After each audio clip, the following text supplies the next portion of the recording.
Hey guys, it's Dr. Chloe and you're listening to the Radical Remedy Podcast. Today's episode is the second episode in our 3-part rebroadcast of me on the Ancient Health Podcast with Dr. Chris Motley. And if you can't tell by our conversation, I really adore Dr. Motley. I think he's such a kind, intuitive, and intelligent, genuine person in this space. And I really love sharing with him and his audience. So I'm so grateful for that opportunity. I love this conversation because we are continuing to unravel the many ways that Chinese herbs are able to support women's health and hormones, and how we as women can support ourselves and each other more, which I think is so essential right now more than ever. I hope you guys enjoy this conversation and let me know what resonates with you and what doesn't. If you have not subscribed to the show or left a comment or a rating, please, please, please consider doing so. It means the world to me, and it is the only way that we can help this show grow. Also, please consider sharing with any friends. Thank you so much, and let me know what you think. Hello, friends. Dr. Motley here once again with the Ancient Health Podcast. And this is part 2 with my good friend, Dr. Chloe Weber, who is a doctor of Chinese medicine. And in the first episode, we talked about reproductive health. We talked about 4 main organs, to recap, that were associated with the reproductive system. Talked about the heart, we talked about the liver, we talked about the spleen and the kidneys, and its interrelationship on how it affects the function of the ovaries, the uterus, the reproductive system. And in this episode, I think Dr. Chloe and I want to chat about the importance of the cycle and assessing the cycle. So once again, Doc, thanks for joining me on this part 2. And thank you for talking about women's health, which is so important. Absolutely. My pleasure. I'm really happy to be back. Thank you so much. Well, okay. So the first session we just talked about. This session, I wanted to ask you when any patient comes in, and I think I like to lead by example because we see people all the time. I'm in the office pretty much most of the time. And when you look at a lady's cycle, one of the main questions, like one of the biggest questions in Chinese medicine, I suspect, like what I've seen and what I was taught how to assess a patient who's a lady, is to find out how their cycles are going. And because I think that at times with my patients, they would often see that their cycle's happening once a month. So it's just like, oh, when it happens once a month, I just have to worry about it at that particular time of month. And when it's done, I don't have to worry about it anymore. And that really, maybe it's late a couple of days, maybe it's a little shorter, maybe it's a little longer. But I want to ask you, why is it so important? The cycle is important in Chinese medicine, or why would people need to take a closer look to their cycle to assess their overall health? Well, your menstrual cycle is really deeply ingrained, again, sort of in the wisdom of our bodies and of the universe. If you think about how our menstrual cycle often links up with the moon, and ties into that sort of cycle, it really shows that our bodies are, in fact, a microcosm of the macrocosm. It also shows that your hormones are working well and balanced, and an imbalance in hormones can cause a whole plethora of challenges, as we are seeing with the incredible amount of women who are dealing with chronic health conditions, whether it's PCOS or autoimmune disorders, fibroids, infertility, menopause and perimenopause are finally joining the conversation, which is fascinating. I saw a statistic that only about 1/3 of doctors actually even talk to their women who are between the ages of 40 and 55 about menopause. Okay, so this is absurd. Menopause is like a massive transition in our lives as women. And perimenopause hits, starts around 35 years old and has a whole plethora of symptoms also. So I just think that this is such an important topic for us to, express to people and to go into. So I'm really excited about it. I think, when it comes to a woman's cycle, what we first sort of want to look at is the first phase is menstruation, right? So we want to make sure that a woman's cycle is about typically 3 to 7 days. You want to take an eye out and see if there are any blood clots when you're bleeding. You want to check when you're having cramps. Are you having cramps before you have your cycle? Are you having cramps the day one that you're bleeding? Are you having them throughout? Are you having digestive issues with your cycle? That's super common. And again, a sign of a spleen Qi deficiency right there. So that's that liver spleen dynamic that we talked about in the first podcast. So the first stage of your cycle, according to Chinese medicine, what's happening is the yang is descending and the yin is starting to rise. So in Western medicine, we're looking at that as estrogen is starting to rise as the cycle is going. But really how your blood looks, how it feels, what's going on is going to tell us a whole lot about what's going on in your body and your hormones. So that's really one beautiful way to start looking at that process. But again, it's just so important overall for us to have these hormones in balance. And our menstrual cycle is the way that we're able to track that very tangibly. So when you talk about the spleen Qi deficiency, and you're talking about how like a lady is, her flow is, about how she's spotting. So would that mean like if you found like blood clots or thicker blood or, stagnant blood, would that be something that would be associated with the spleen Qi stagnation? Because it would be like if you had the spleen responsible for a lot of the red blood cell production, it's there to help regulate red blood cells too in the actually decomposition and recycling. So what are would spleen be the main thing you would look at if a lady came in and a woman's like, hey, okay, so I'm having clots happening all the time. I'm having some thick, sludgy blood, flow. Is that the main organ you look to, or you say we're looking at that one and the liver for them to go and get tested? Are those the two organs? Yeah, I'm always looking at the liver and the spleen when it comes to any sort of digestive issues or any sort of cramps. So if you have menstrual cramps whatsoever, we're looking at liver Qi stagnation. So again, the liver is deeply connected to anger, really connected to those typical classical PMS symptoms. So I always think of it as like a tire that's running and not getting anywhere. So then you get stagnant heat, and that heat sort of rises, can cause heart palpitations, irritability, frustration. That's that classic liver Qi stagnation. And any woman who knows or who has been through it, that there's sort of that day of rage about a week before you start bleeding. That's that liver Qi stagnation. It's fun. I lean into it. So if I can remember it's the day of rage, then I just curse everybody out under in my head and just sort of laugh about it because it just gets so absurd. But that's liver Qi stagnation. And I mean, obviously we all have liver Qi stagnation in this day and age because A, the world is madness. Everybody's under an insurmountable amount of stress. And then B, it's nearly impossible, if not just completely impossible, for us to avoid the plethora of toxins that are completely inundating us day in and day out. So we need to support the physiological liver as well as the emotional liver. But yeah, so if anybody who has any sort of cramps, endometriosis, clots, a lot of that has to do with the liver Qi stagnation, but you're also going to always look at that in conjunction with the spleen because they are so interconnected. So you could, in essence, let's say a patient comes in, they bring, they have their blood work and they're listening to us now and they're like, yes, my liver enzymes are sometimes elevated, or my liver levels within the ALT or AST levels are a little bit off, or they may know their methylation, they know they have MTHFR. So those are all Western medicine, in a sense, liver-related signs of signals. So if you are having cramps and having any PCOS and you say endometriosis and you have those other conditions, that's something that can be correlated, intertwined, saying, okay, this is where Western medicine, Eastern medicine meet. So if they don't even know they have, an issue with MTHFR, or if they don't even know they have AST or LT levels, just knowing what you're talking about, that's a liver issue, liver stagnation. So that's really good because people they'll just think they have cramps. They just hear on TV that, I'm just having cramps and that's it. But I've known people, and I think you have too, that worked on their livers really well and really cleaned them out. And they're saying, hey, I've had some women come to the office and give me a hug, and their husbands and their mates are like, I don't know what you did, but we love you. She's not in pain.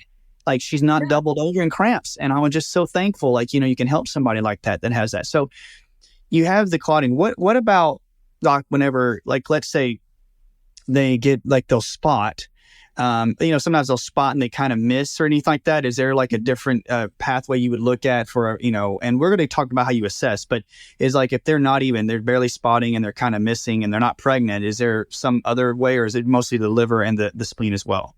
So that would tie in more to the kidneys and towards blood deficiency overall.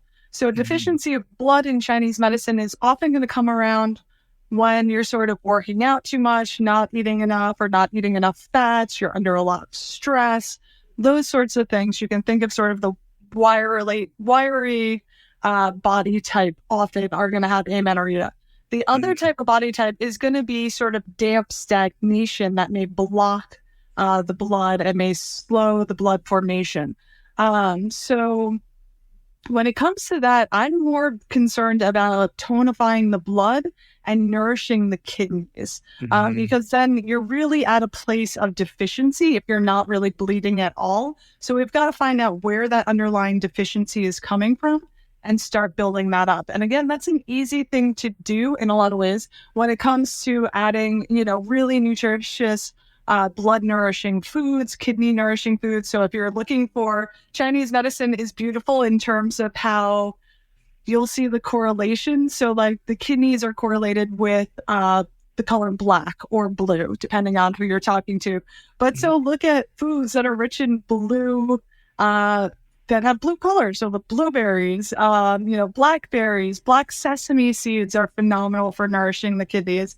Eating really good, healthy red meats are going to be great for nourishing the blood and the kidneys. So there's a lot that you can do at home. Also, I'm sure you do a lot of Qigong and energy work. So you can also look at Qigong exercises that are going to help build that energy in your kidneys and start nourishing your body. But really, it's a signal that, again, you're very depleted and you need that extra support. And so I think for women, a lot of times we are so focused on taking care of everybody else that we tend to come last. So I think that looking at your cycle as a way to really understand the ramifications of what we are actually doing to ourselves when we are perpetually giving to others instead of feeding ourselves, literally, then, this is a beautiful way to start holding that mirror up and start taking accountability and taking action to take care of ourselves. Oh, I think that, I'm speaking as a guy, I'm just saying, but when I treat a lot of, women, and it's just like, I say neglect, and I say that, I say like a lot of women, they don't take care of themselves. And I'm not saying that harshly to the women. I'm saying that they're just always out there caring for people so much. They're always pushing what they can. That's their instinct, is like, I want to care for people. And I think that, if it was up to you, I'm just saying, and Remy having an appointment, you'd be like, oh, Remy can have it. And I, hands down, every woman's going to go, my kid's going to have it. I'm like, that's great. But you're not going to have a healthy perspective of how they're healing if you don't feel healthy inside. And I think it's a really big issue about self-worth and loving on yourself. And I know it's another session for another podcast, but with this, like when you talk about like the kidneys, I remember when one of the first times I sort of encountered where the kidneys could be affecting amenorrhea and not, and spotting, had a younger patient, and she could never have her cycle. But one of the things that kept showing up was she kept showing up for like UTIs. And I thought, well, could it be like up in the kidneys? But I saw this Chinese medicine practitioner online. One of my friends gave me this website to go research, he said they have really good information. I'm reading about it. And the doc was talking about, he was talking about just kidney function, but he was talking about like erythropoietin. So you'll have like different types of hemoglobin are in our blood. It's a cycle that's affected with erythropoietin, which is a hormone that your kidneys produce to tell your bone marrow to create more red blood cells. And so when these people deplete themselves and their kidneys are super sick and tired, like they're not even producing hormones enough to like tell their bone marrow to produce red blood cells. And it just hit me like somebody hit me in the face. I was like, wow, Chinese medicine and Western medicine have had this intertwining effect. Like they didn't have the name erythropoietin, or these fancy hormone names, but they're like, I was like, man, that shows us a lot. Like, okay, so like not spotting or not even having, any type of menses is like really showing that your kidneys could be sick or you're malnourished. And I thought that was so amazing to me. So we have these two types of effect. Now, Doc, we may have already mentioned it, but like, let's say a patient comes in and they're like, okay, Doc, I've got some hormone issues. They start talking about their cycle. Walk us through just like a basic idea. Like you may have already mentioned it, but is there like basic steps you ask your patient certain questions or you test certain ways to find out about their cycle that gives them a better view of what's going on reproductively? I wanted to take a moment and talk to you about Radical Roots. So I founded this company when my son Remy was diagnosed with a rare genetic disorder and intractable epilepsy. As a doctor of Chinese medicine, I knew that the best way to support his complex neurological and physiological needs would be through dynamic Chinese herbal formulas. I also started studying the incredible effects of hemp and its ability to support and regulate the brain and the body. By combining targeted Chinese herbal formulas with complete spectrum hemp and using a unique alchemical spagyric extraction technique, we have created formulas that are true game changers. Honestly, I truly believe that these are some of the most powerful herbal formulas on the market. Please check out radicalrootsherbs.com, use the code RADREMEDY, and get 15% off your first order. I'm so proud of these, and I think you guys are going to love them as much as I do. So there are a couple of things that we do typically as a doctor of Chinese medicine. If you're in person, we're going to feel your pulse, which is going to tell us how your organs are functioning. It's very complex and slightly challenging. I wouldn't say that I'm a pulse expert by any stretch of the imagination, but it is fun. It's a great way for us to sort of gauge what's going on. We also look at your tongue, obviously, and the tongue is an external representation of what's going on internally. So there's a lot that we can learn from that, and that could be its own podcast of its own. But if you guys are curious, go online, look up a tongue chart, and it'll start showing you. You'll start to be able to understand, what's going on with your body by assessing your tongue. That is pretty simple. That's pretty straightforward, unless you have a very complex tongue, which happens sometimes. But generally, you should be able to look at the tongue chart and sort of say, well, my tongue's kind of pale, or I've got a crack down the middle, or if there's redness at the tip, that's heart heat. If you see teeth marks on the side, that's often spleen sheet deficiency. So you're worrying, overthinking. These are some of the ways that we practitioners sort of look like we're wizards without actually being wizards. It's unclear. But so basically, you're going to talk to a woman about their cycle, how many days it is. Again, when you're getting cramps, what those look like. Are you having PMS symptoms? When are those PMS symptoms hitting? A great way to check into this is looking at a BBT chart. So that's a basal body temperature chart. So often I'll have women take their temperature first thing in the morning when they wake up. And basically around ovulation, what happens is there's a significant jump, about a half a degree to a full degree in our temperature as women, causing this biphasic effect that indicates that you've just ovulated. So that can really be helpful in sort of getting to know your cycle, especially if we're working with patients who are looking to get pregnant. But honestly, I think it's just really important for all women and children, or not children, like anybody who is menstruating or of reproductive age, to start to get to know their cycle and start to understand the implications of some of these things that are coming up, because it really, really is a great way to understand what's going on within your body. So, if you're not seeing that jump in temperature, there might be an imbalance in the hormones. So there's a ton of different ways that we can address it. I could dive into the Chinese medicine things of what that means. I don't know how much time we have before Lindsay cuts us off, though. But so basically, it's really just asking what's going on. And it's surprising and kind of sad how disconnected from their cycles a lot of women are. And I know it can get paid, and it's not exactly like a joy of my life either. But it really is very important for us to get in touch with it and to optimize it, because it's a huge indicator in terms of how our health is, both emotionally and physically. Yeah, I think I really appreciate the way you mentioned and how you took the aspect of really knowing yourself, because some individuals, I would say, like they'll tell me certain times, they'll go, okay, yeah, during the cycle, like I get like a certain type amount of fevers, or I get internal fevers, or I feel really cold. Like I always have to have, like, the patients, and I'm not making fun of the patients, the patients that come out and they're like, I literally have to put my heat seaters on my car, and it's summer. And I'm like, what, do your bones feel cold? Yep.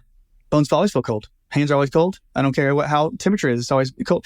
But knowing that about yourself and going to a Chinese medicine practitioner and saying, okay, I'm understanding my body. I know that, like the BBT charts, like knowing if your body needs a specific amount of heat and balance to help with, ovulation and help with the correct menses. Because do you ever do this, Doc? I always kind of like, not, I'm saying this as a guy, I'm saying, but there's times like, whenever I know that like I feel cold inside or my hands get a little sweaty or something, I know most people would just say, oh, it's just something happened. Like my personality is like saying one organ is overworking and it's taking away from another organ because there's some external stressor going on in my life, or something's happening where one organ's feeling stressed. And it's like, okay, I'm hurting right now. And it's just the way the body's telling you, like if my hands are very cold in the morning, this is what I tell myself. I just spike my cortisol. I did not do enough protein in the morning. I didn't take my chromium. Like these are little things like people say, oh, how am I supposed to know all that with a cycle? But I'm just saying, loving yourself and knowing yourself, starting to learn about it and go, okay, like, this part of my body is probably pretty tired. And that's the importance I would say with Chinese medicine. And it really takes a lot of fear away. Doc, because when a patient understands that they go, okay, I'm a little cold internally and this can affect my cycle in this way, and having somebody explain it to you when you go to a Chinese medicine practitioner is very comforting to the patient, because they know there's a way to resolve it and a way to help heal it. So with the BBT chart, is that something that do you just go online and grab the BBT chart and there's probably some information on it, learn it? Yeah, there are apps online, so you can just sign up for that. But to what you're saying, I think it's a perfect example of how we as a society need to take back the power from sort of the doctors and remind ourselves that like we are the experts when it comes to our health. And I think a lot of people are really overwhelmed with the complexity of the medical system and really disappointed by it as well. And, we're seeing, again, more and more illness within our society, and particularly within our children. And I just always like to remind people that, like, at the end of the day, you know yourself and your body better than any practitioner ever will, whether it's a doctor of Chinese medicine or a Western practitioner. You know your child better than any doctor ever will. If there is something that you are not being listened to, if you do not feel like your doctor hears you, then you need to keep searching until you find a doctor that will support you on what you know to be true. Because I hear it far, far too often that women are being pushed away from their doctors, or doctors are just saying that everything's all in their head, or women are going in with their children and they're being told that they're being histrionic. And it's criminal, honestly. I'm sure you hear it a lot as an alternative medicine practitioner as well, because it's so, so prevalent. And I can't tell you how many times, these moms or these women have been right about it, particularly when we're looking at the health of our children. Again, you made this person, like I will wake up from Remy having a seizure in the other room from a hitch in his breath. I don't know how. Well, actually, I do know how. He leaves stem cells in me after I gave birth to him. So we are still dynamically interconnected. So like you made this person, this child better than anybody else. You know your body. So really, I think what we want to do with this podcast and with Chinese medicine, and really a lot of what me and Dr. Motley are trying to do, is remind you all of the power that you hold within, and starting to look at these cycles, starting to look at these patterns and these feelings within your body, so that you can really start being empowered to say, yeah, I'm cold. What can I do to heat myself up? Is that, do I eat some spicy food? Do I, what are some of these options here? And then how do I get the right support for that? I love this. Because that's what we're going to do in the next podcast. I want to talk about some of the patterns that you see with your patients, and see like some of the common patterns. And what are some of the suggestions that you would give, like even to those listening at home, to saying like, what are some of the basic things that I could do to actually start to enhance my cycle and help it to recuperate? So that's what we're going to do. That's what we're going to talk about in the next one. And we want to talk about too about women's health and about this new line that you're creating. And we want to dive into that because to me, I also wouldn't mind if this could stem away just a little bit into, there's such a big vacuum where, when a woman has a baby, that they can almost get lost in translation. It's like when the baby gets born, and I understand you take care of the baby and everything's for the baby, but the mothering, nurturing aspect of a woman is to do everything for the baby. But there's not a lot. I think more and more now there could be more emphasis on the postpartum, but I think there's a big empty space for that. And people out there, postpartum depression is a real thing. And I've seen my patient, I've never experienced it. I'm not saying that. I've seen it though with my patients, and it's so hard on the system and so hard on their heart. So maybe we can mention a bit about that as well. Yeah. But, we're going to get this on the third part of this. And I know that everybody, if you guys are listening to this, you guys are eye-opened with this with Dr. Chloe Weber. We've got all of her information on the show notes, but I know each episode I'm going to ask her, where are we going to find her? Where can we see her on Instagram? Because we love working with her. So Doc, tell us how to find you and tell us about your podcast because people want to listen.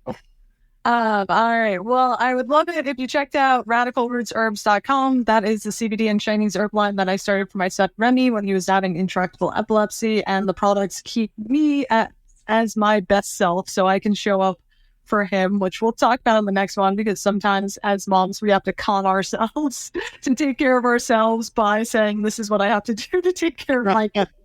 I also have a podcast called Radical Remedy. It's really so much fun, and I'm so looking forward to having Dr. Motley on there in the next couple of weeks. And Yes, be there. And that also has a blog site, which is radicalremedy.org. And then the new women's line is going to be Noxi, Noxi herbs.com. And it's going to be a really cool, innovative, sort of groundbreaking product line to support women's health and do it dynamically. So you're really getting the right products and the right formulation for you. So it's as close to custom herbal formulas as I can get without actually seeing you in person. This is good. This is great. And guys, we're going to keep promoting and supporting Dr. Chloe and with what the herb she's coming out with our CBD line. So guys, until the next time, check us out on the third part of this. And we hope that you all have a great day, a blessed day. And for me and Dr. Chloe Weber, we say sayonara. We'll talk to you guys soon, and we'll see you on the next podcast. Thank you for listening to the Radical Remedy Podcast. The Radical Remedy Podcast is for general informational purposes only and does not constitute the practice of medicine, nursing, or other professional health care services, including the giving of medical advice, and no doctor/patient relationship is formed. The use of information on this podcast or materials linked from this podcast is at the user's own risk. The content of this podcast is not intended to be a substitute for professional medical advice, diagnosis, or treatment. Users should not disregard or delay in obtaining medical advice for any medical condition they may have and should seek the assistance of their healthcare professionals for any such conditions.